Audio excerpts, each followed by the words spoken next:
Hello again. We will continue with session 3, meet our community and discuss the future of Mediterranean sustainable mobility. Our moderator for this session will be Noémi Mené, project officer from CODATU.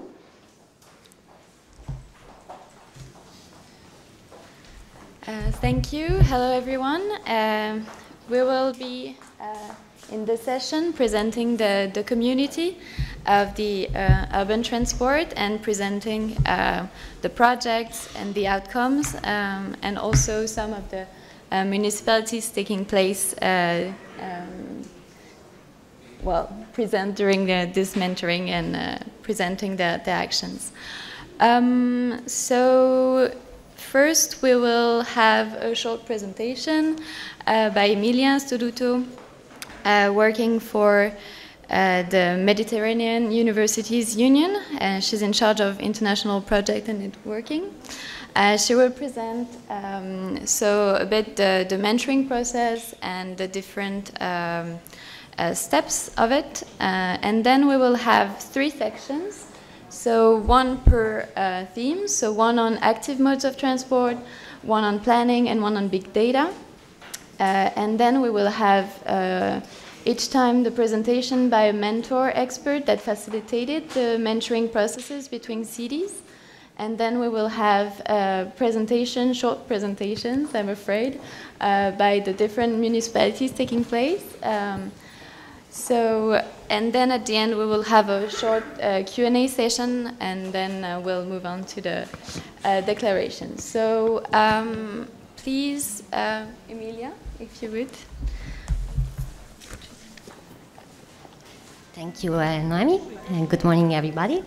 I will just shortly introduce what the mentoring program has been, how it has been implemented, to introduce how the city worked together. The mentoring program was a knowledge exchange process that took place in 2021.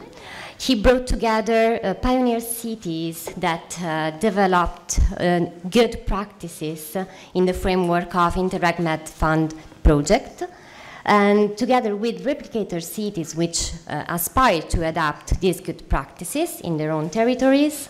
And all the mechanism and peer-to-peer exchange was supported by experts provided by the urban transport community. The replicating cities were selected through a call launched in the last month of 2020. There were some criteria of course, to be accepted in these selections, such as the number of inhabitants, previous experience, the presence of a SAMP or a new one in development. And before the selection, the community were prepared a preparatory activity, to start this process. The 8 cities selected were Algovat and Genoa Municipality, Cyprus Energy Agency and Larnaca Municipality, the Greater Irbid Municipality, the Municipality of Larissa, the Municipality of Narni, Planifica Engineers and Architect Agency and Castellon della Plana, Municipality of Pallini and Municipality of Sfax, so the Mediterranean North and South.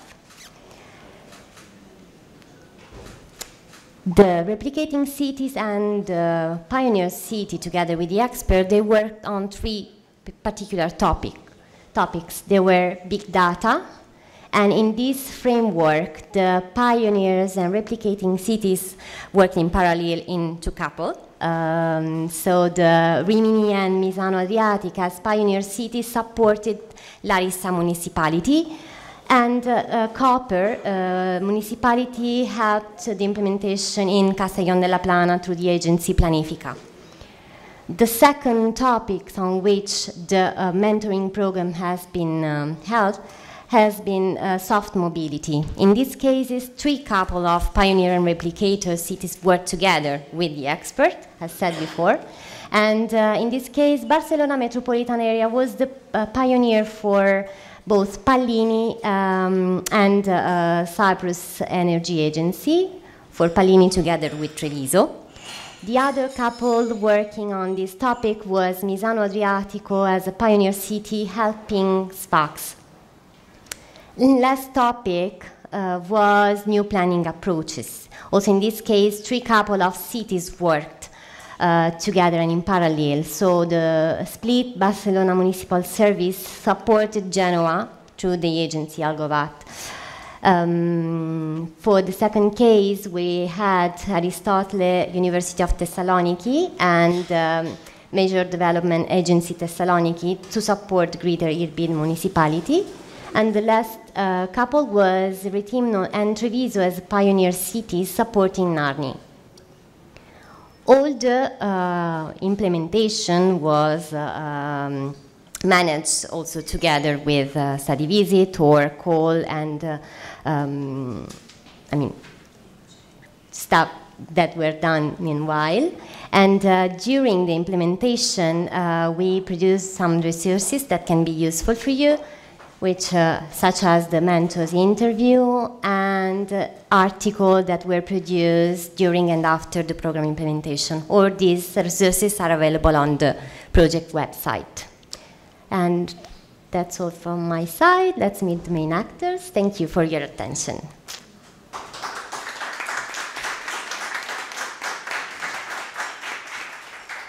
Thank you so much, Emilia. I will just have to remind you a bit of the tight deadlines and the tight schedule that we have this afternoon. So the mentors will have around 2 minutes to present the idea of the themes, and then we'll have 5 minutes per presentation for the municipalities. And then we'll have a short Q&A thematic, and then at the end a broader Q&A for all of you. Okay, so please, Theo Stapleton from TTK.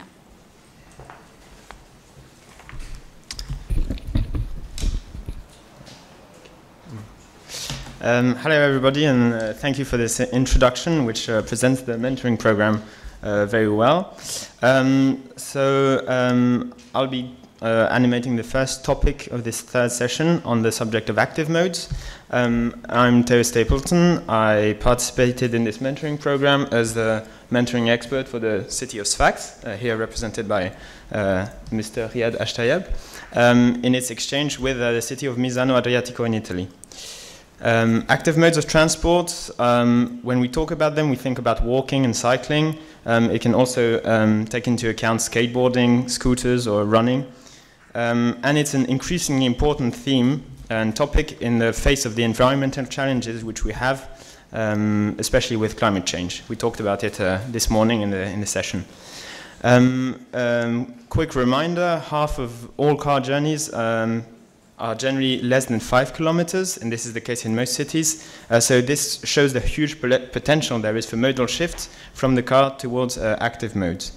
The benefits of active modes are numerous. First of all, health, but also it's a huge potential to reduce car use, decrease congestion, pollution, noise, energy use, and greenhouse gases, all in all leading to a higher quality of life in urban areas. Many policy options exist for local authorities, and one of the main objectives is to make active modes more convenient and safer for users, because this has a big impact on the mobility choices made by citizens. I'm joined today by Mr. Riadh Taieb, who is a director of the major urban projects of the Municipality of Sfax and participated in this replicating program, and Mr. Elio Jani, Vice Mayor of Durres in Albania, who is part also of the urban transport community. So, Riadh, I will ask you to...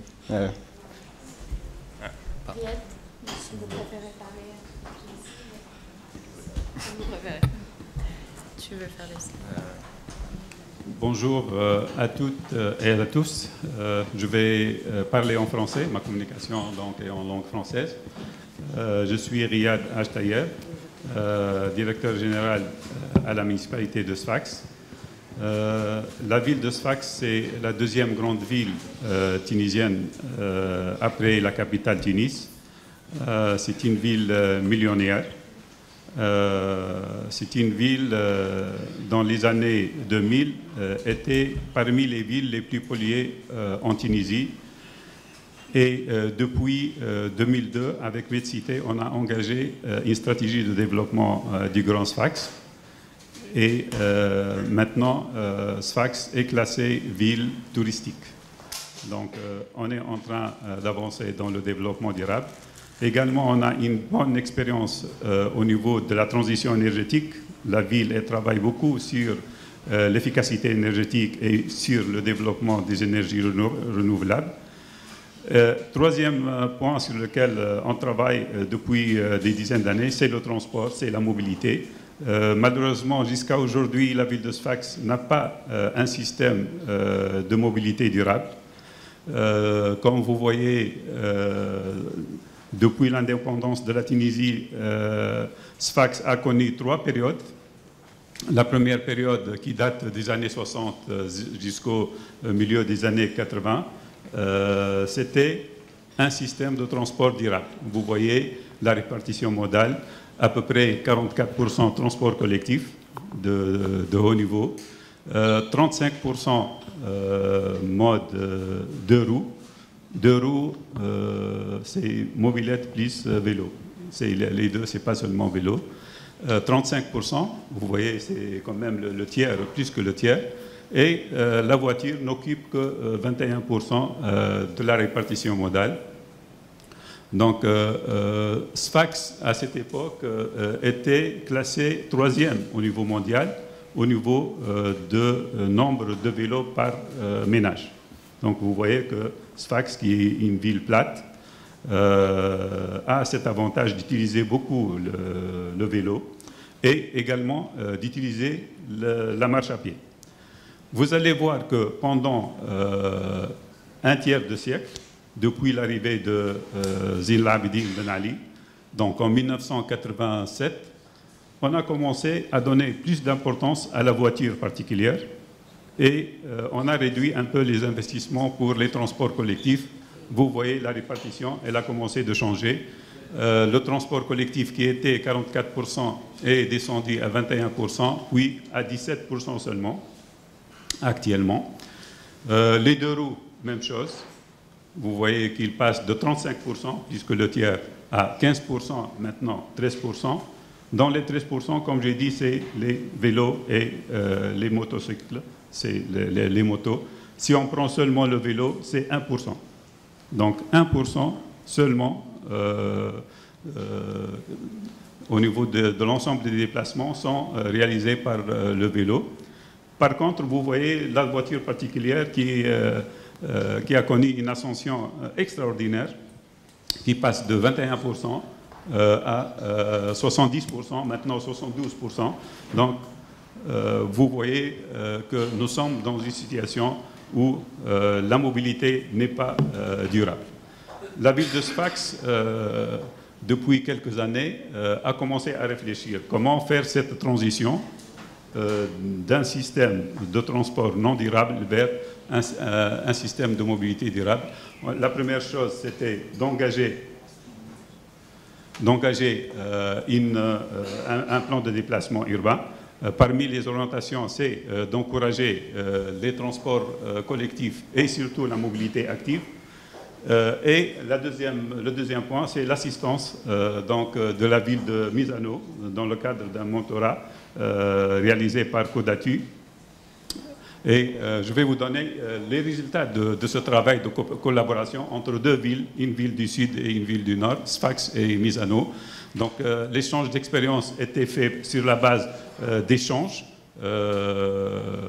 en visioconférence parce que 2021 c'était une année de pandémie et ces échanges ont permis aux techniciens et aux responsables des deux villes de discuter de l'expérience de Misano en termes d'études, en termes d'exécution des projets, de suivi et puis également d'échanger sur les conditions de succès des projets de Sfax. On a entamé une réflexion avec CODATU et l'entreprise TTK qui a mené vers des études de diagnostic, des propositions sur la mobilité active et ces propositions ont été validées par la ville de Sfax. Deux projets pilotes que vous voyez, 4 km de voies piétonnes en plein centre-ville et 14 km de voies cyclables entre le centre-ville et le pôle universitaire. Ces deux projets sont programmés dans le budget 2023 et seront exécutés prochainement. Également, on a engagé un projet mobilité active et intelligente à Sfax, financé par l'Union européenne. Ce projet comporte la mobilité électrique, comporte la mobilité active et tout ce qui est photovoltaïque, borne. Donc c'est un complément de ce travail préliminaire qui a été fait en collaboration entre les villes de Sfax et de Misano. Je vous remercie. Merci, Monsieur Riadh Taieb.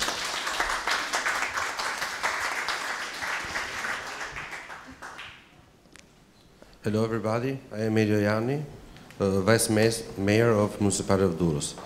It's a great pleasure to stay here in this forum. Now I have the pleasure to make a short introduction to the city of Durres. Durres is the capital of tourism in Albania, enriched with natural resources and cultural heritage. In Durres operate more than 200 hotels, which make tourism the largest economic sector of our city. In Durres is located the main port of Albania, which has two terminals, one for passenger and one for goods. Referring only to the port authority data, more than 400,000 visitors visit Durres everywhere. One of the biggest projects in Durres, also in Albania, is the construction of a new port, the Durres Marina Bay. This project aims the transformation of the port of Durres into a port entirely dedicated to tourism. The big investment in Albania, founded by United Arab Emirates and the government of Albania. This port will provide integrated infrastructure, railway, road and bike lane networks. Also, they plan to construction a lot of building, shops, hotels, etc. This was a short introduction of our city. Our vision, the vision of Municipality of Durres, for urban mobility consists in mixed approach integration of road access with bicycle and railway network. Also, investing in a new public space to achieve livable cities for citizens, pedestrian, bicycle users, etc. Reduction of traffic congestion, especially during the summer season, we integrate the urban transport system. Now we introduce to the urban mobility initiative in Durres. We have done rehabilitation of the road axis, rehabilitation of the road sidewalks, construction of bike lanes, the pilot action of some port project, consisting of the design and the construction of a bicycle lane, linking the two existing bicycle lane networks. Prior to some port project, both segments were functioning as separate networks. Also, we have done recently 110 new parking spaces only for bicycle. Is in under construction the Eco Park of Durres, former Porto Romano landfill. It has a surface of 15 hectares and provides bike lanes, sport complex, basketball, volleyball, mini ball, and the climbing wall, which is the biggest in the Balkan. Our vision for the future. Our vision for the future is the low carbon approach. Low carbon initiative in order to give precedence to the pedestrians.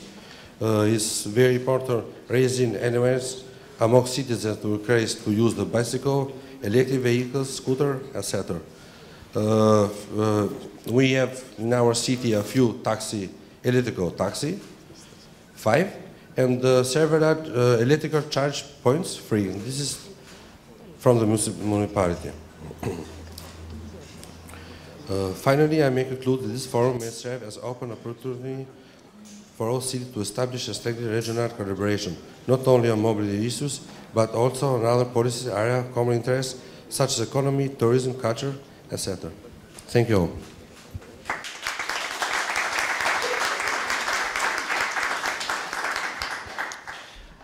Thank you for these two introductions to what happened in your cities, in your municipalities. I'm now going to ask a couple of questions. Je vais maintenant poser quelques questions aux deux municipalités. So I'm going to start with Sfax. Sfax, so How do you plan on involving local stakeholders and the civil society? Comment est-ce que vous envisagez d'impliquer les différents partenaires locaux et la société civile dans la mise en œuvre de la politique modes actifs?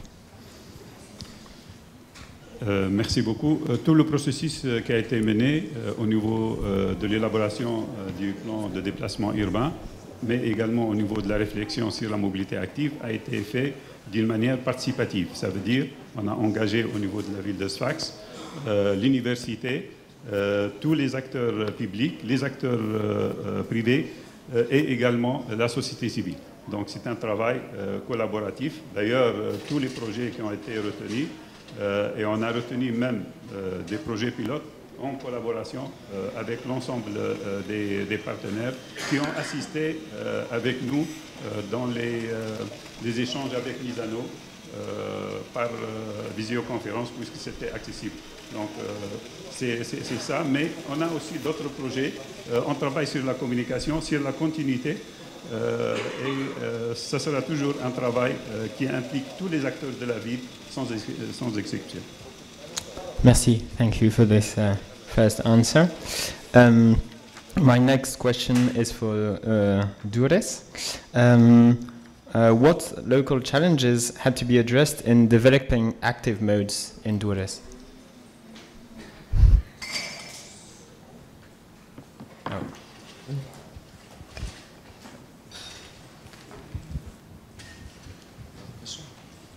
The question?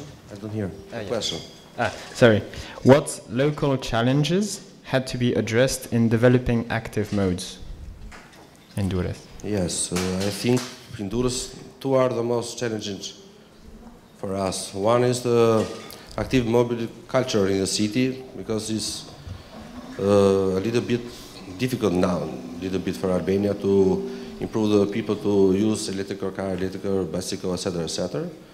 This is the first, I think. And the second is the target funds, because we must do target funds for infrastructure, for mobility. Okay, thank you for this answer. Back to Sfax. Je retourne à Sfax avec une deuxième question.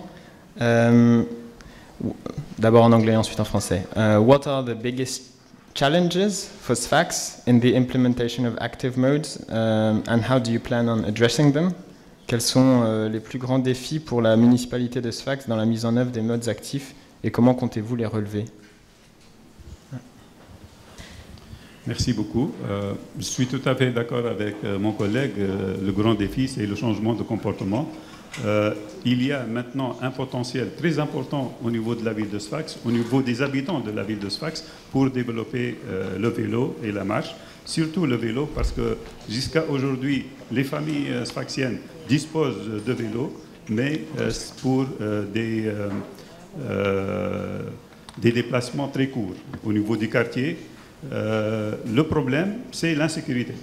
Donc la population ne veut pas se déplacer dans les routes et les voies parce qu'il n'y a pas de voies cyclables. Le défi, c'est de créer cette infrastructure qui rassure la population pour utiliser le vélo. Et sur cette question, nous sommes en train de travailler avec nos partenaires, comment impliquer le citoyen, commencer avec des projets pilotes, comme vous avez vu tout à l'heure, mais dans le cadre d'un plan d'ici 2030, parce que notre projet s'étale sur une dizaine d'années. Et lorsque le citoyen voit qu'il y a la sécurité, sa sécurité propre, et surtout également la sécurité des vélos, parce que les vélos électriques et les vélos qui sont chers, il faut quand même un minimum de sécurité. Ces deux points de sécurité sont déterminants et nous travaillons au niveau de la ville de Sfax pour trouver les solutions. On commence, mais c'est un travail de longue haleine. Ce n'est pas une question de quelques mois. Ça va demander quand même quelques années. On commence, mais il y a un travail sur le comportement à changer au niveau de la population, et les augmentations d'essence et de prix de voiture nous aident dans cette orientation, puisque la population, qu'est-ce qu'elle demande? Elle ne demande qu'un transport collectif de qualité, bus, métro, et des pistes cyclables pour le vélo. Merci pour cette réponse. It's okay, it's okay. Mr. Riadh was saying that behavior change is also a big subject in Sfax, as it is in Durres in Albania.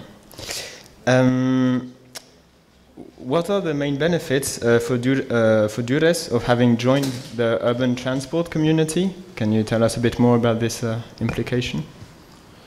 I think the best benefits of this is not only our represent for best practice, but it's more important to have the opportunity to learn about the other project partners, to see this to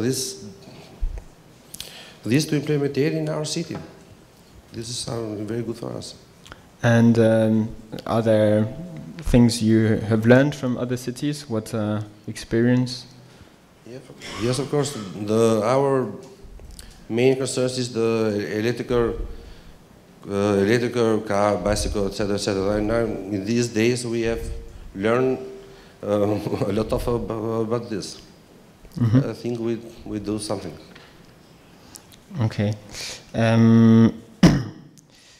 Maybe one last question. What are for you the most important first steps for the implementation of active mode policies? The first things to do in order to get active modes? Like bicycle?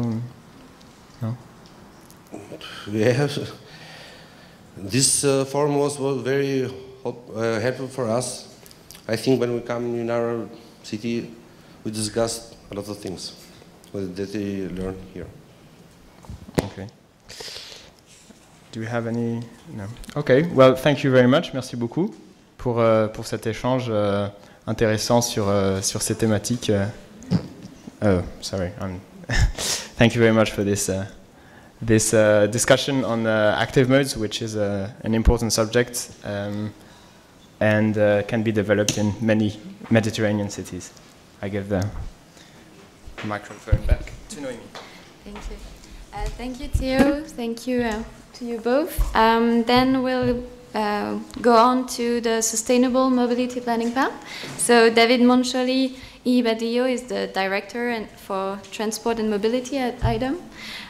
He will introduce this, and we'll have an online participation from Leila and Youssef.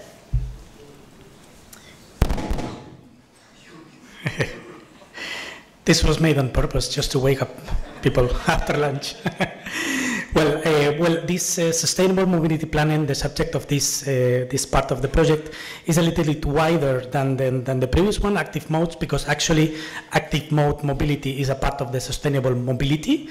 And I like to highlight two elements of this sustainable mobility planning. I was really glad this morning to hear that it is not only me that thinks that most of the times we use these words sustainable, smart, resilient, just because it's a kind of a trend. And you see, I come from Spain, and we have full projects which were sustainable motorways, for example, we have, which are empty today. So I want to highlight two elements. First of all, sustainable. It is not only the part of the environmental sustainability. This morning we were talking about electromobility, the carbonization of transport. Sustainable, when we refer to anything, but when we refer to mobility, also includes the part of the social sustainability. That is, mobility is also a way to integrate better society. We need to think how women move in the city. They have a complete different pattern than most of men. How people with disabled mobility act. Children, the point of view of the children is a completely different one than ours. All of this can be tackled or can be addressed through mobility, but also the financial sustainability of the projects. Probably in Western Europe, we are more used to having more resources available to finance our mobility projects, but in many other parts in the world, the financial resources are scarce. And to make a project sustainable means that this project must be feasible, must be realistic. And this was one of the elements, for example, in the mentoring that I helped in Irbid, that we had to take into account. The second part of the subject, planning. I'm a transport planner. Mobility planning is not only thinking of nice projects to implement. Planning is a process which starts with data collection, and then you have to do the planning. But also, and very important, and this was very important in this part of the mentoring, you have to, in order to be successful, you have to engage a lot of different stakeholders, and you have to engage society, and you have to make, again, as I said, the project realistic. And this part of the planning is also very, very important. And this is what we tackle in this mentoring. I am going to introduce, on one side, Leila Youssef. She's joining us online. She's an engineer at Greater Irbid Municipality. And then I will introduce Natalia Kiriakopoulou, and she's a survey engineer at the Department of Planning and European Projects of the Municipality or Retidmo here in Greece. Hello, Leila. We cannot hear you. I think you're on mute.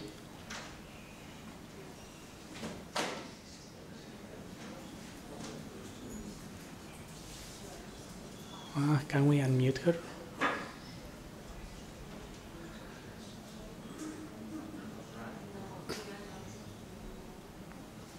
Unmute upstairs over there.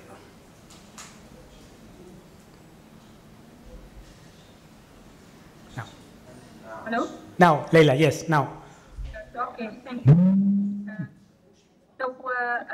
I will represent, I share my presentation. I hope it's working.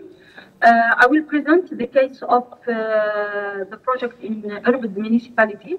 So firstly, I want to share with you the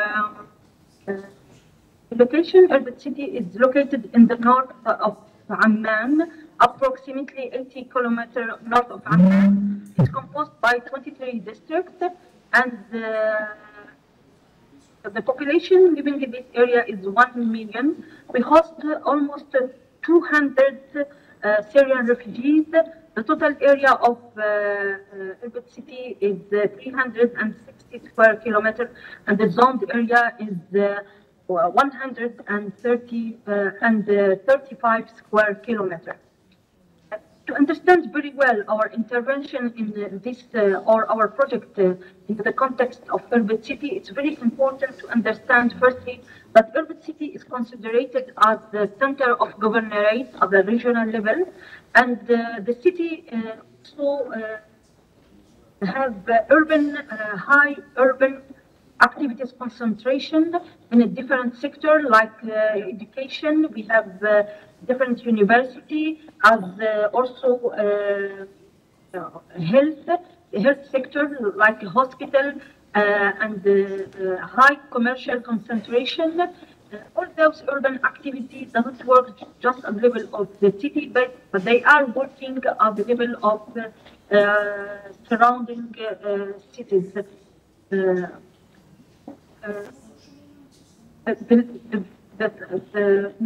other level, which is very important to understand the urban mobility in the context of our city, is to understand that the local level.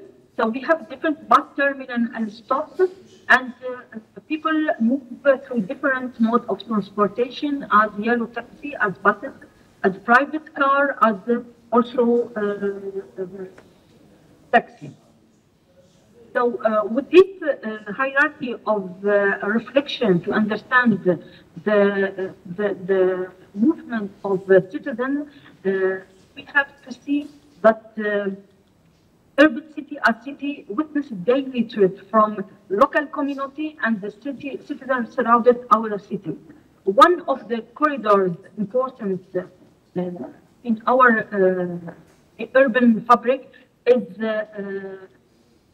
that we have taken in consideration to elaborate more our study is the corridor that connects two urban nodes or poles. One is near from the center and the other is near from the periphery of the city. This corridor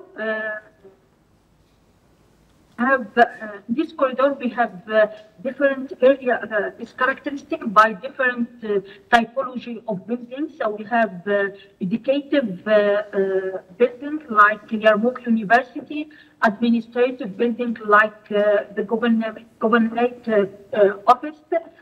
More commercial activity, we have in this corridor 3 malls and a very important infrastructure. The very important element in this infrastructure that we have Irbid City Terminal bus, and we have a variety in the housing typology building like villa, residential building, apartment, and we have Hassan Sport City in this corridor, variety of restaurants.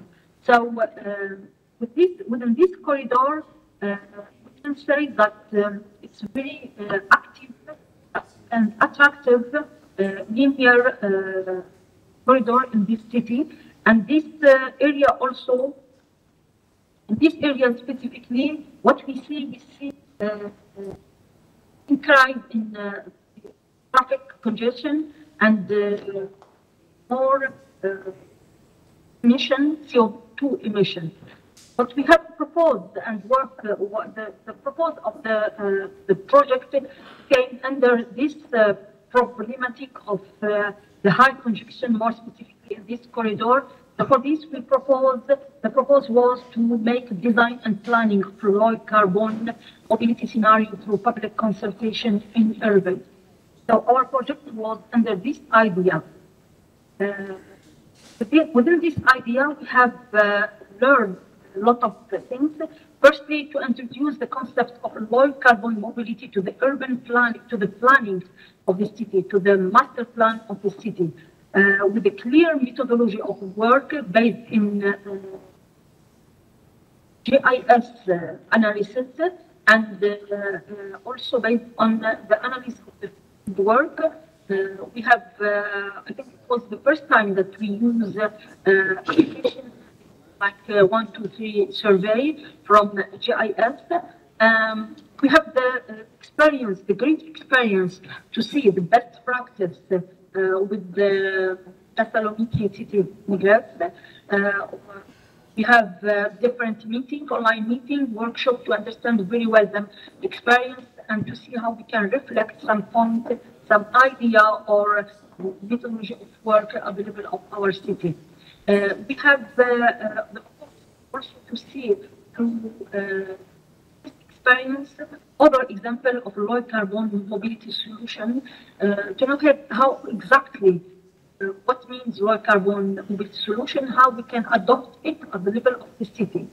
The final point, and I consider it that this experience added value for Irbid municipality is that the elaboration of the toolkits for low carbon mobility and participation. And we consider this document as the step to begin and start to think the urban mobility within the concept of low carbon mobility planning and how it is important to make the participation of the different stakeholders within clear methodology. Thank you very much.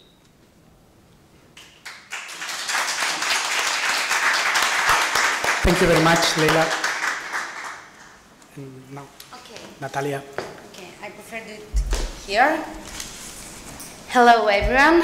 I have 5 minutes to convince you that we are a pioneer city, at least in national level, and to convince you to come to Rethymno to visit. So, okay, let's meet Rethymno. Rethymno is a medium-sized Mediterranean city in the northern coast of the island.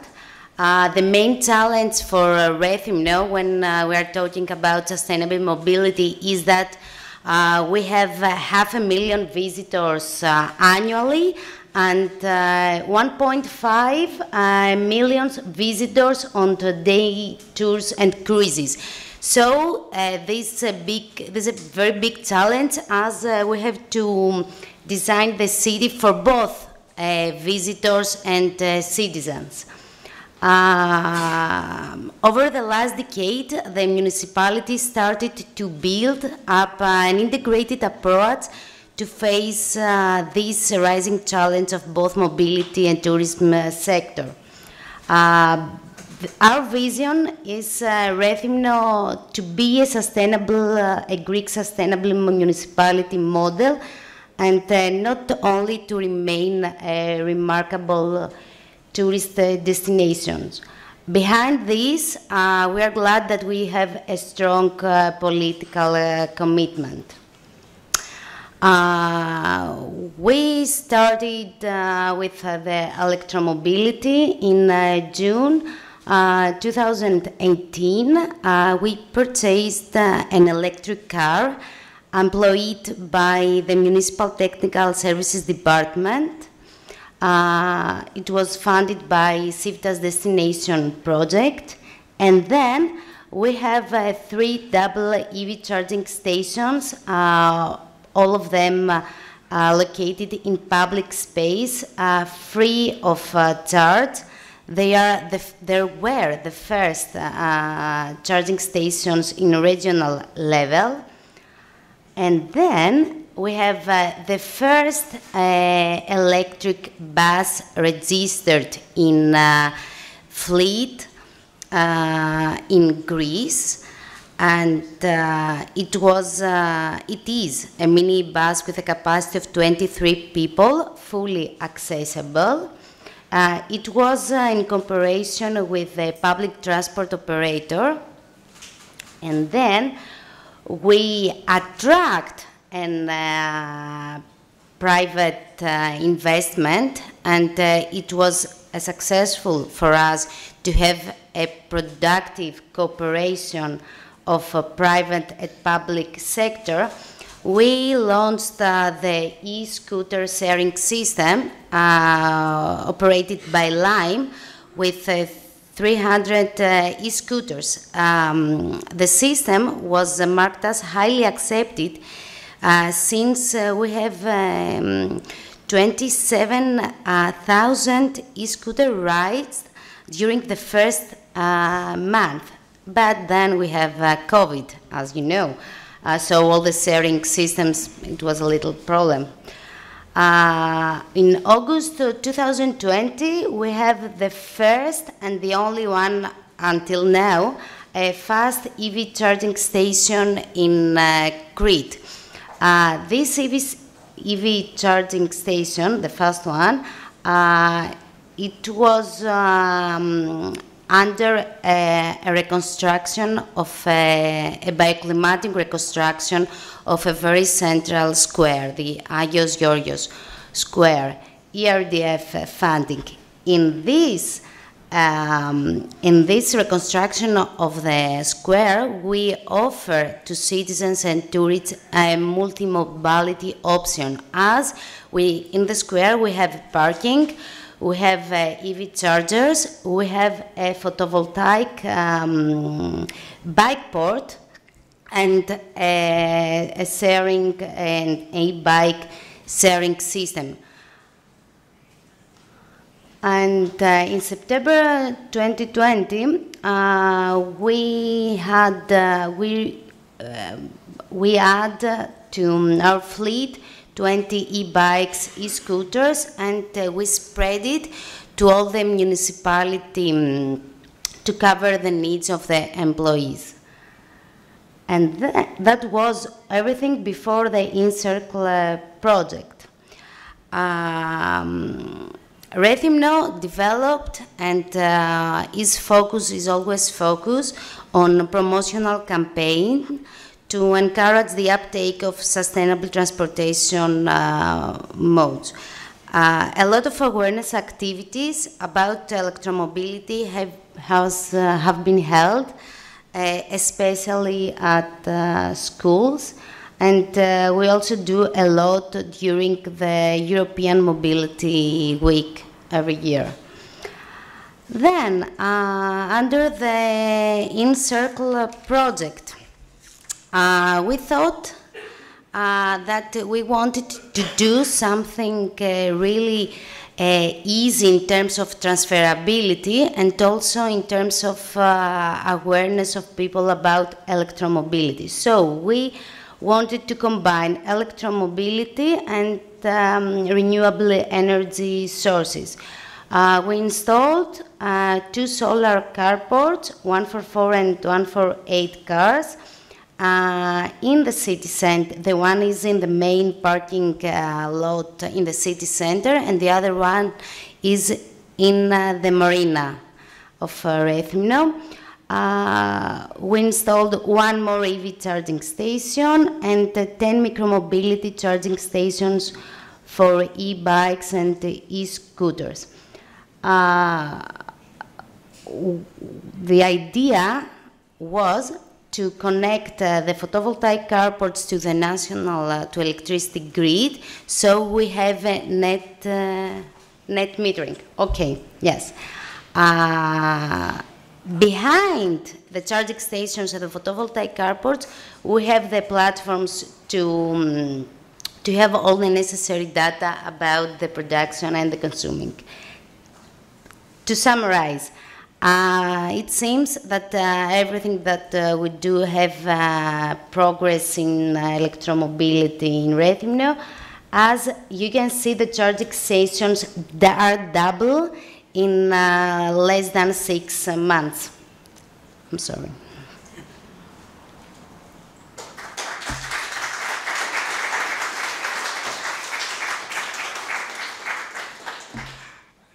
I don't like to be like, cutting the people. That's a task, that's a hard work. Well, thank you both of you for your interventions and the explanations on the projects. Because we must need to the timetable, I have 2 questions for each of the cities. Actually, the same question to both of them, because I think it's important to know what the reality was of the projects. As I said before, planning is not only thinking of nice things, but making them reality. So I will go first to Natalia and ask her what was the main challenges or burdens to develop the project. So what were the main problems that you encountered? Okay. Thank you. Can you hear me? Yep. Okay. The main problem, there are 2 main problems. The main problem when we design is the engagement of people.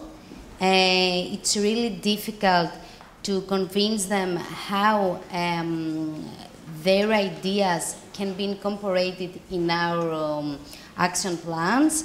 And when we implemented the last project with the photovoltaic carport, the main difficulty that we have to overcome, it was that it was a pioneering actions, and we didn't know exactly the steps to complete these actions. But we are happy that now that we achieved it, there is a great interest from the private sectors to tell them exactly the steps to do it in their properties. Very good. And Leila, for you again, what were the main challenges that you encountered in Irbid in order to develop the project? I think she's online.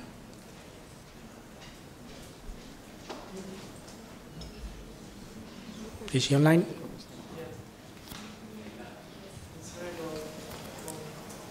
She's talking? Yes, I'm talking. Okay. Hello? Yeah, okay. We can hear you. Yeah, so I say that we have some important challenges. Firstly, mapping the city stakeholders more specifically related to this subject of low carbon mobility, and to keep them with us in the process of evolution of the project was very important. More specifically, the citizen, and more specifically, person they are using these corridors, and also the idea to elaborate different meetings with them was not very easy. This is firstly. Second, that the experience to build a more specific GIS geodatabase to make the best decision for this project, I think it was a very important challenge, what we have achieved also at the end of the project in a good way. So I consider those as two challenges at the level of our project. Thank you. Okay, merci, shukran. And again, Natalia, second question. And the main lessons learned for future similar interventions, I mean, if you had to do it again or replicate it, or if some other Greek cities come to you and ask you, give me your advice, what will your, main lessons that you will try to spread? Okay. The main lesson in general is that raising the overall interest of local people is not that much difficult, and it's not that much expensive. It's very important for the municipality to decide to implement a pilot with not very expensive pilot, but to communicate these pilot actions in a very detailed way, so to convince the private sectors that we did it, you can do it, not that money, it's not expensive, and here are all the steps that you have to follow, here is the legislation that you need to know. Okay, very interesting. And back to you, Leila. So in Irbid, if we are going to do another corridor in the city, or if you can show other Jordanian cities, what would be the main lessons that you learn for future similar interventions? Well, and I have to say that we have started, after we have finished our final workshop, and we have started with the new mayor of Greater Irbid Municipality to replicate this experience at the level of other corridors.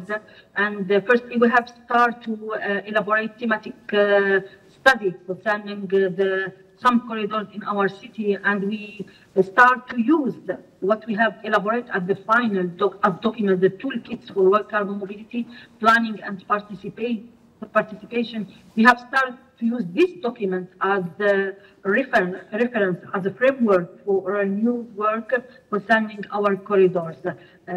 So thank you very much, David, for giving us the opportunity to learn also and to have this document. We are looking to more elaborate our vision for urban mobility, to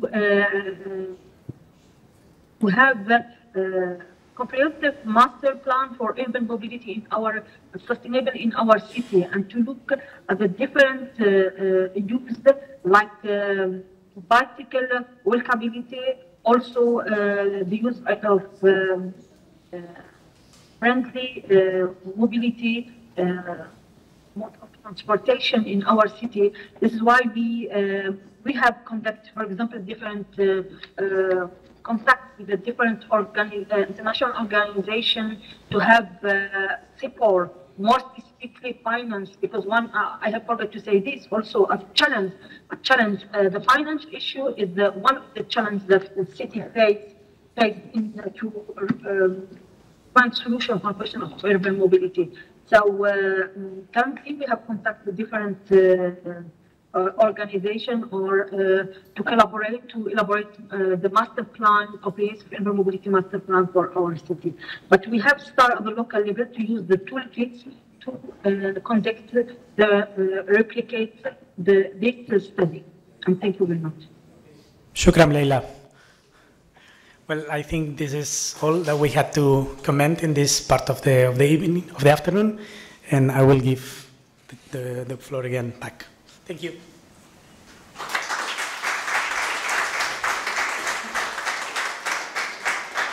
Thank you so much, David. Thank you to you both. Thank you, Leila, who could not join us physically today, sadly. I will leave the floor now to Zoe Christophorou, who was the mentor on the mentoring process with the city of Larissa. She's a professor at the University of Madras, and she will talk about big data.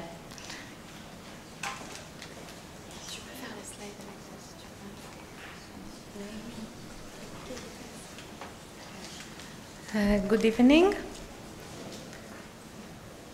Okay, thank you, Noémi. I will be providing a short introduction to big data. So in the recent past, all of us, transportation planners like David, or decision makers or researchers, as myself, we were seeking for data. Data were difficult to find. Today, the things have changed. Today, most municipalities have deployed some kind of smart system covering many types of functionalities. We have smart parking, smart ticketing, smart grids, everything becomes smart.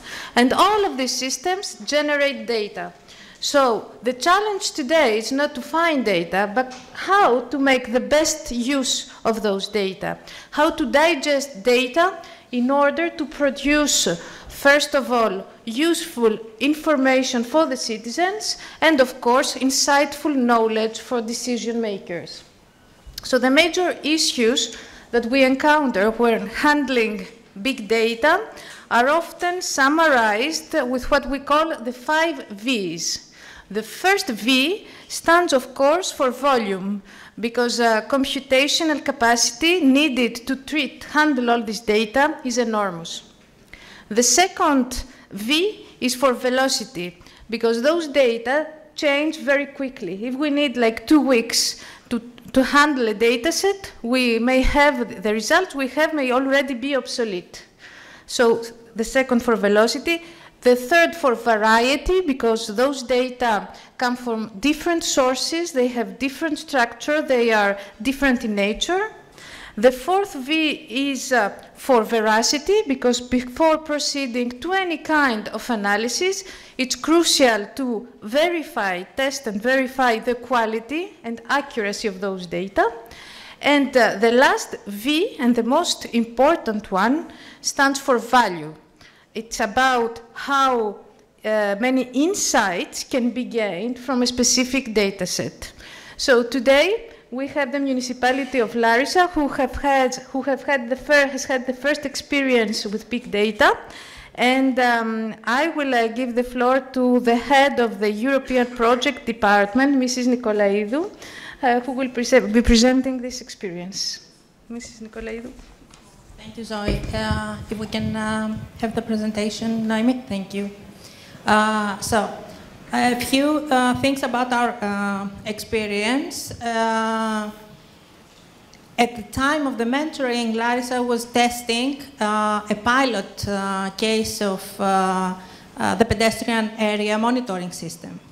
So in Larissa, there's like 40 building blocks of pedestrian network. So we decided we needed to test how we can monitor the access of pedestrian streets, because until then it was free for all. Everybody could come and go with no control whatsoever.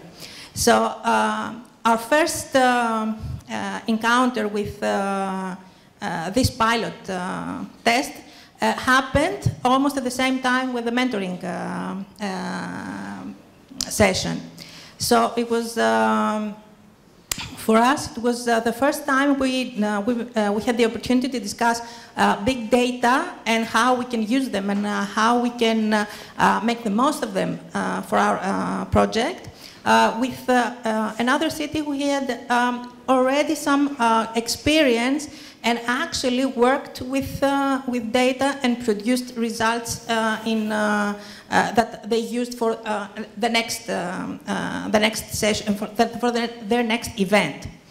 So apart from the initial steps, which is obviously identifying what we needed and what challenges we had, and discuss it with the mentoring cities and our mentor, our expert, The meetings, unfortunately, due to COVID, was mandated to be digital, and that also prevented some of our stakeholders also to not be as active as we would like, or they were in previous similar processes. One of the most interesting parts of this mentoring activity was how we mapped the local situation, and we got input also from the mentoring cities about their situation, our situation, and how it was different, and the different conditions that the pilot, our pilot, and their event went on. We were discussing with Zoe in the recess that it's actually a year, almost to the day, that Zoe was in Larissa and saw the pilot system, and also one of our stakeholders, the urban bus company, which is also a producer of big data, which we didn't have at the previous session. And the final, let's say, activity was the report and actual assessment of the situation and recommendations to improve our system, our platform, and the whole infrastructure. If we can have the next slide, please. Thank you. Lessons learned. Well, I've put the most, let's just say, the most prominent ones.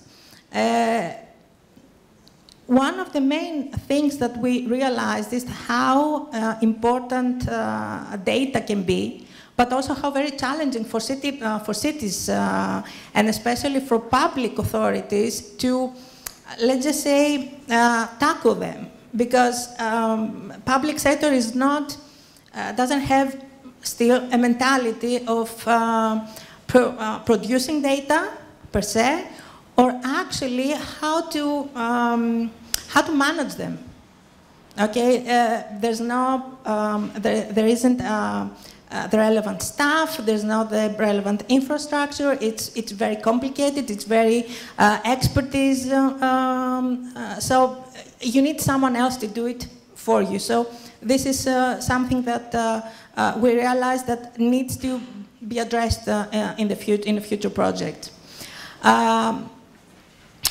One of the interesting things was how we need to identify some very crucial parts from the general idea of data, how you can acquire them, and how some of data have very specific sensitive information. So you need to find methods to compensate that.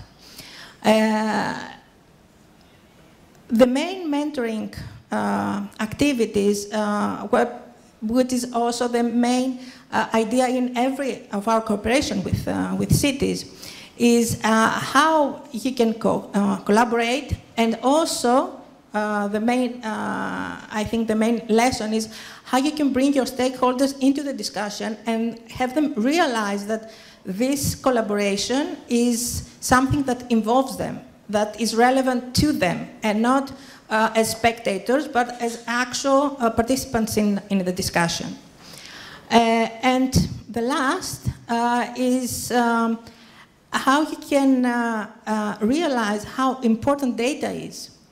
Not just for the sake of them, oh, we have data and this is whatever, but how you can actually work with them to either assess your project. Okay, you're doing something, but is it going the way you want to go? Do you need to fix something? You need to reassess something?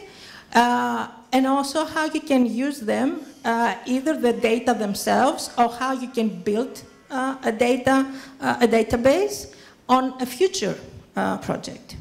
So you need to get not only the planning and the infrastructure and the implementing, but also the data mentality. Okay, I'm doing something, but I need to also put, like a bullet, acquire data, produce data, monitor data.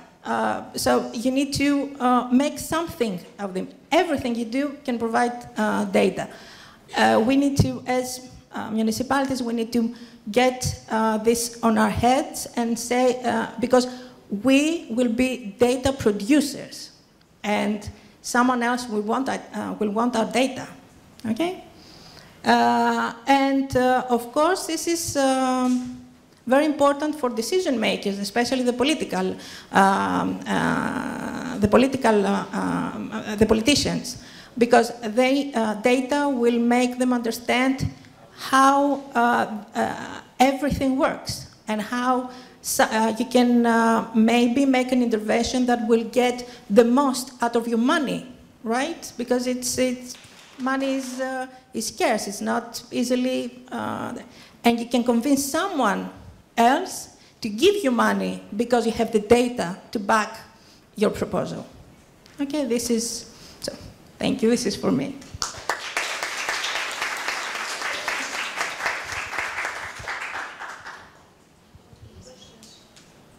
Thank you very much, Maria.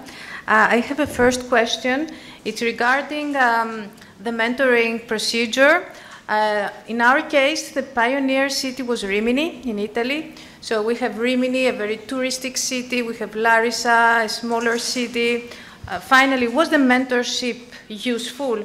Can we really transfer the know-how from a different project, different city, different mentality, even in some cases, to another one? Was that successful in your opinion? Well, in many cases, we have cooperation with different cities. We have found, and the case with Rimini was also one of them, that it doesn't need to be like you're identical in everything. Okay, you don't. In actuality, you don't want to be your collaborator city, your mentoring city. You don't want it to be identical to your city because you already know your situation, right? You need a different perspective, maybe, a different mentality, a different way of doing things. So you need it to be different from you because something that you're implementing and you're trying to find a solution to a challenge or a problem or whatever, another city may have solved it. Maybe their solution might not be an exact transfer to your situation, but that doesn't mean that you can't change it to fit your needs or even discuss it for new ideas or new inspiration. So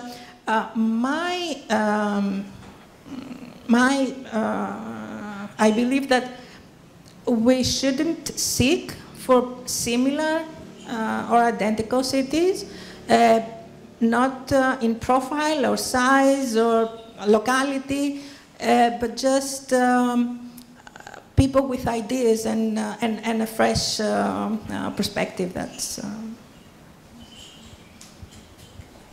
Thank you very much.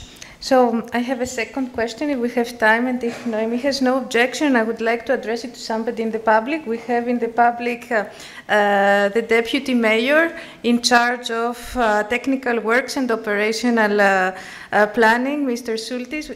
My question is, how will Larissa in the future use this knowledge in other applications, not necessarily mobility related? So it's a more general question, that's why I'm addressing it to you, if you have no objection.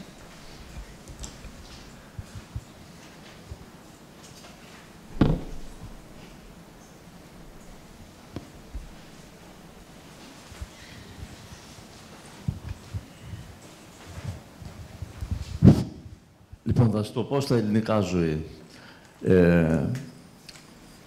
Τα data που παίρνουμε, εμείς τώρα τα ανακαλύψαμε, μετά τη συνεργασία αυτή. Για άλλο λόγο κάναμε την εφαρμογή αυτή, για να ελέγξουμε τα αυτοκίνητα στους πεζοδρόμους. Ανακαλύψαμε την ιστορία των data και πραγματικά ανοίγεται ένας άλλος δρόμος. Τώρα, πώς θα τα αξιοποιήσουμε. Δεν ξέρουμε. Υπάρχουν ιδέες, πήραμε ιδέες από το Mené, αλλά χρειαζόμαστε ανθρώπους. Τα data αυτά τώρα, εμείς τα δίνουμε. Για να πάρουμε πίσω την εφαρμογή που θα μας πείτε, χρειάζονται χρήματα. Έτσι, budget. Αυτό που θα το βρούμε, εκεί είναι το μεγάλο πρόβλημα. Μαρία.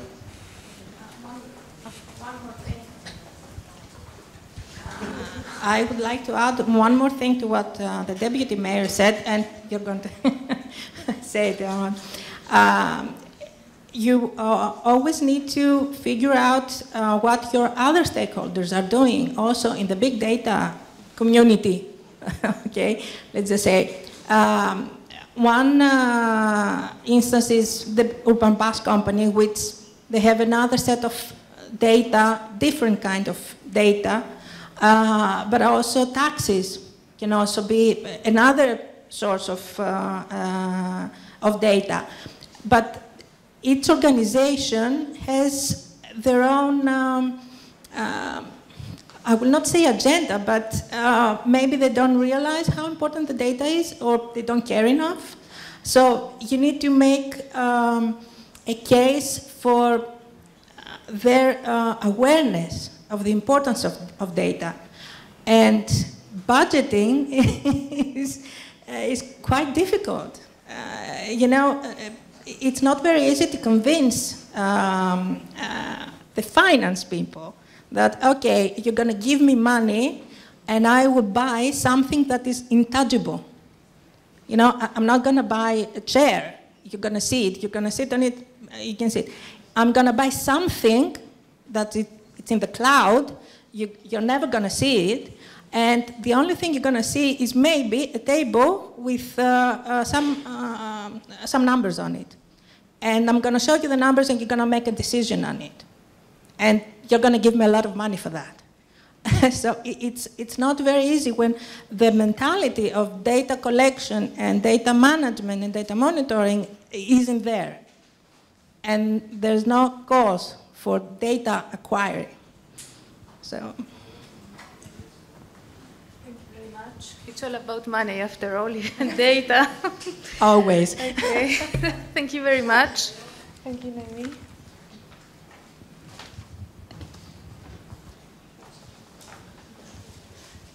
Thank you so much. Now we will have a short Q&A session. So if you have any questions for the mentors, the city representative, it's the time.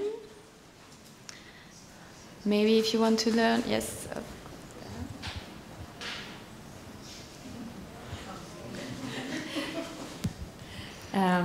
So thank you all of the speakers of this very enriching session, which we were afraid was going to be too intense, but I think it's been very interesting to tackle the three topics. And as David was saying, I mean, some of them are even inside the others, so it's nice that we can see the whole picture.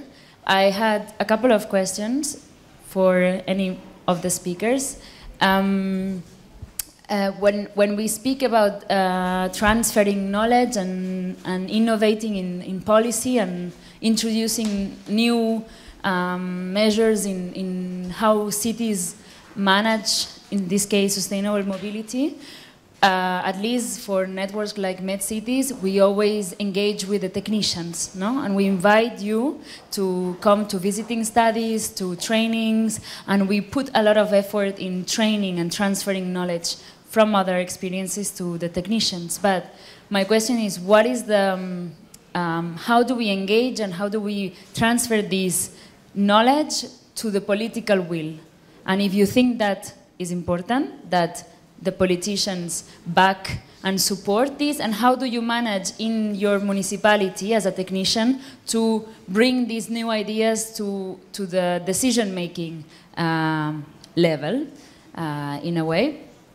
And the other question I had, I forgot about it, so I probably will leave it to somebody else. Does any one of you wants to start?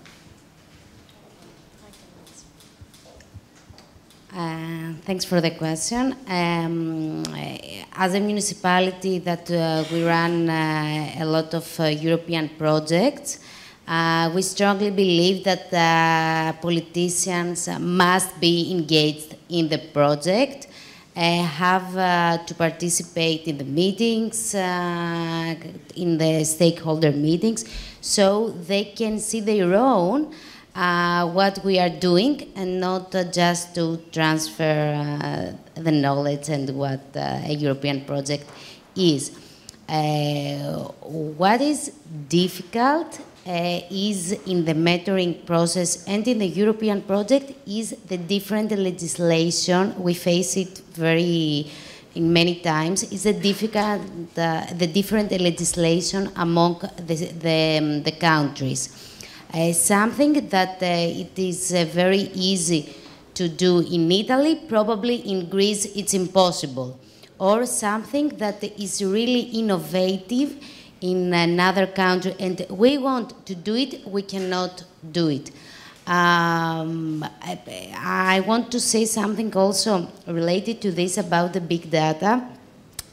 That now in Greece we are in a period that there are a lot of money in the municipalities to buy platforms, smart systems, everything, but they forgot to give us money for people to tackle with, to manage with this data, or to explain us how to use all this data that we have collected, that were collected through all these different platforms and smart applications. I am sure that this is a common problem in a Greek municipality. That's from my side. Concernant l'échange d'expérience, moi je pense que notre expérience avec Misano était très bonne. Parce que même si la ville de Sfax c'est une grande ville, la ville de Misano c'est une petite ville, mais quand même la démarche elle est instructive pour nous, pour avancer au niveau de la réflexion et au niveau de la préparation. L'échange avec les villes tunisiennes, c'est la prochaine étape.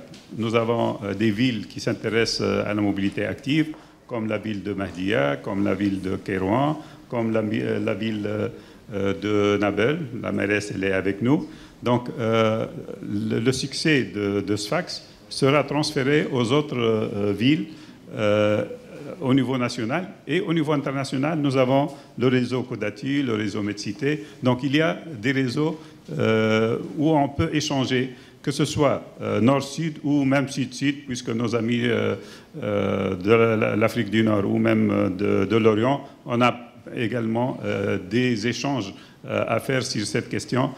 Mobilité active, c'est l'avenir de tous et il faut qu'on partage nos expériences. Chaque ville a ses spécificités et je crois que le partage est bénéfique pour tout le monde. Did you want to add something to this question? I would like to add one more thing on what Natalia was talking about, the big data and the platforms and all that. In most cases, the municipalities have a contractor for the platform. So they also have the data and the raw data on. So you need to ask them to do any kind of manipulation of data or to get the information you need. So if it's in your contract, then it's fine. You can ask them for any information for as long as the contract is valid. When the contract ends, you need to either renew the contract or find another way. The issue is the third-party data. Okay, the data you produce as a platform or a system or a smart system, okay, they're yours for any time of. The third-party data you need to figure out something, because if you need something from a telecommunication company, they're going to ask money for it. So this is the issue, one of the main issues you have to face when you want to facilitate something else more than the data you already have. The other part of the equation is that municipalities don't actually know what to ask for the data. So if you have a very specific idea, that's fine. You can find maybe the data you need. But if you don't have a holistic idea of what possible data you can access and for what kind of use. For instance, you may have traffic data and you only use it for traffic, right? When you can use it for urban planning, right? Or you can use it for, I don't know, to provide your transportation company for another set of data and offer validation that, oh, you need to increase the routes in this area because whatever. So it's the need for data and what you actually know you want from them.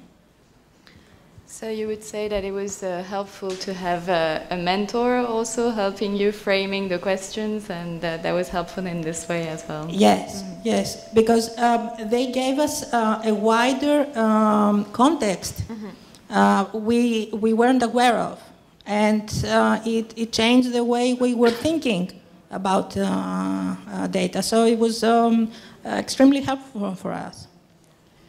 I think that we moved on the data, on the collection of data thing. But going back to the original question of Leila, of engaging the politicians into the process. Well, I fully agree. I mean, otherwise, most of the times amongst technical people, the solutions or the different projects are pretty clear, crystal clear. But then we have to try to convince the politicians, so they should be involved in the whole process. If there are some visits, they have to be. Just one single example. I come from Valencia. When the first bike share scheme was introduced, we all knew it was going. The technicians, we knew it was going to be a success. We didn't want the system just for the sake of the system. So we didn't want really the people to use the bike share system. We wanted people to go on bike. And this was the reality. Nowadays in Valencia, it started with a lot of people using the bike share system. Now it's going down, but the total amount of bikers is bigger than ever. So the private bicycles are taking the stage. That was perfect. But what was the trigger action? Why Valencia, at that time, it was many years ago, we had another mayor. Why we started the project of the bike share system? Because the former mayor, she went on another trip. She went outside. She saw a system, and she liked that. She liked how it looked like. It was probably the connection between what she thought and the technical aspects is nothing, but it helped trigger the implementation. And nowadays in Valencia, we have more bike users than metro users, and nobody knows that. So important. And just to add, I think that for future projects, one thing that could be enhanced is precisely this kind of communication aspects. Because again, most of us, technicians, we understand the numbers, but the numbers are very cold. And it might say a lot to me when I was looking at the Sfax and the modal split, I was, oh my God, it's going wrong. But probably for many citizens, it doesn't mean anything.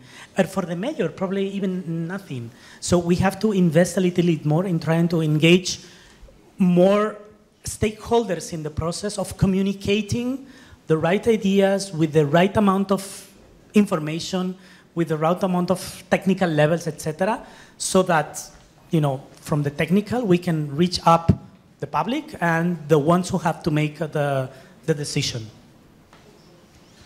Yes, I think it was all of you mentioned stakeholder involvement and how it was either difficult or challenging, but it was always essential process.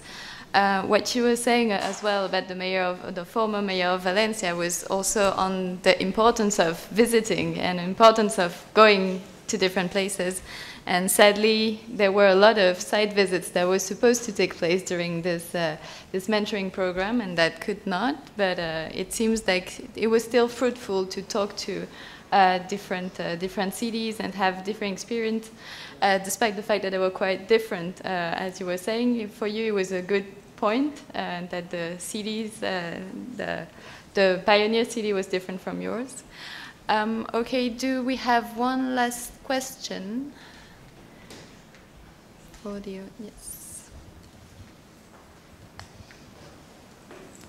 I go on the other side. You talked about politicians, and I moved to citizens' attitude, because you pointed out that behavioral change is a central topic. In this mentoring, maybe we focused on activities, solutions, and matching cities in some cases which are similar, and in other cases which are completely different. And you said, this is a question, is a hint for everyone, for the speakers, for the UTC community, and for the audience as well. I don't have an answer. Sorry, yeah, I don't have an answer. Do you think could be useful to map cities according to the citizenship attitude towards certain mobility modes, and discuss in groups where the attitude of citizenship is similar, in order to understand the winning factors? For example, if in a city you have a very high rate of people cycling, what happened? Why this happens? Has it always been so, or happened something that changed? And then maybe the other cities that have a problem because have a very low rate of people cycling can confront and can discuss with the other cities. Does anyone want to answer this question?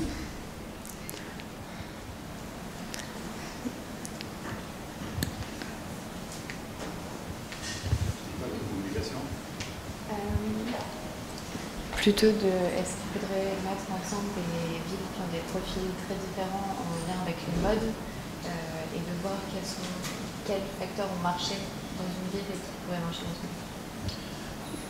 une ville. Effectivement, il faut rassembler les expériences et tirer les leçons. C'est ce que j'ai disais tout à l'heure. Il faut faire cet échange. Et il faut également travailler sur le citoyen. Par exemple, pour le cas de Sfax, nous sommes en train de faire de la sensibilisation des citoyens, des méfaits et, de la voiture. Donc, la Tunisie n'est pas un pays importateur de pétrole. La Tunisie n'est pas un pays également producteur de voitures.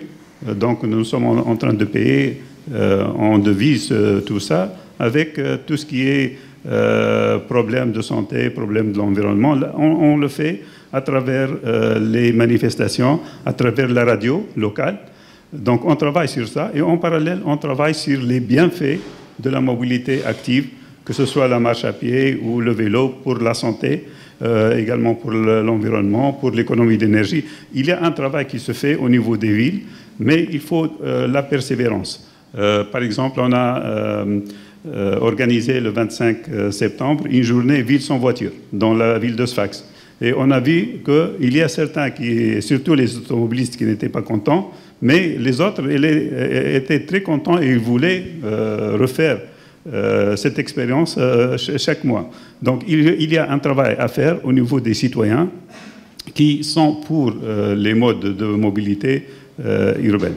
Question de data et de base de données, on a un problème au niveau des villes. On n'a pas de données fiables, à part la sécurité ou l'insécurité.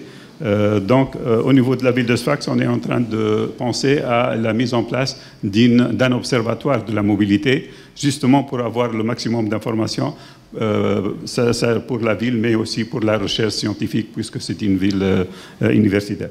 Mais je suis tout à fait d'accord, l'échange entre villes, il est très intéressant. Je remercie à cette occasion Medcité, CODATU, Interreg, et vous tous, parce que vraiment, on a échangé beaucoup, et je pense que cet échange doit continuer. C'est une cause noble que nous sommes en train de mener ensemble, et ça nécessite l'union, notre union. Thank you for those very nice concluding words, Riadh. Now we'll close this session and move on to the declaration. Thank you so much.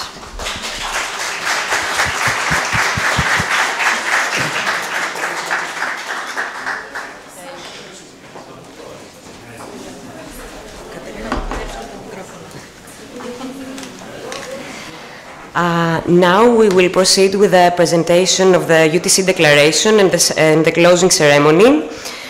It will be moderated by Kosmas Anagnostopoulos, our Managing Director of CIVNIT Greece Cyprus. And after that, please don't leave, because we have some few things to say before we close our conference. Thank you very much.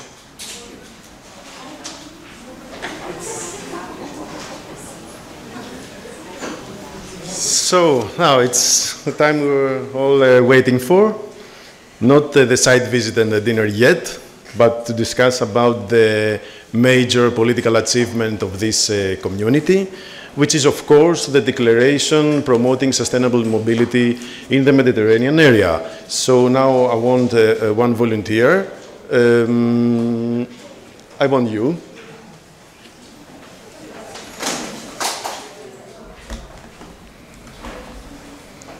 Just to hold this declaration, summarize the key points. So the cities which support this declaration are struggling for, first of all, safer, more inclusive and user-centered cycling policies. Two, the use of data and the involvement of the citizens to foster ownership and build more adequate sustainable mobility plans. Three, a balanced mobility offer for locals and tourists that put sustainability at the center to reduce the pressure on the Mediterranean environment. Four, strong and continuous cooperation of key stakeholders in the identification of needs and decision-making, and support the participation and involvement of citizens to ensure relevant inclusive policy measures. And last but not least, the promotion of safety, accessibility and affordability as building principles of any urban transport policy to encourage social cohesion and economic development. So I think it's time to invite the cities who support this declaration. More than 30 cities support, and most of them have already signed this declaration. So I will invite all of you, all the cities representatives, to have a group photo with this declaration. I will announce the names of the cities that declared that they will be here today. But just in case I forgot anyone, please, if you are a city representative, come on the stage to have a group photo and close this first day of this conference, celebrating this declaration. So I will say the first name is Agadir. Yes, please come here. Attica region, one or both of you, please. Not only political representatives, but we also like the other representatives. Dubrovnik, thank you. Durres, Farcadona, Greater Salt, Heraklion of Attica, Kozani, Larissa, Larnaca, Mersin Metropolitan, Nebel, Νέα Σμύρνη, Ρέθυμνο, Τέτουάν, Τρίκαλα, Τρίπολη, Ενβύρονας.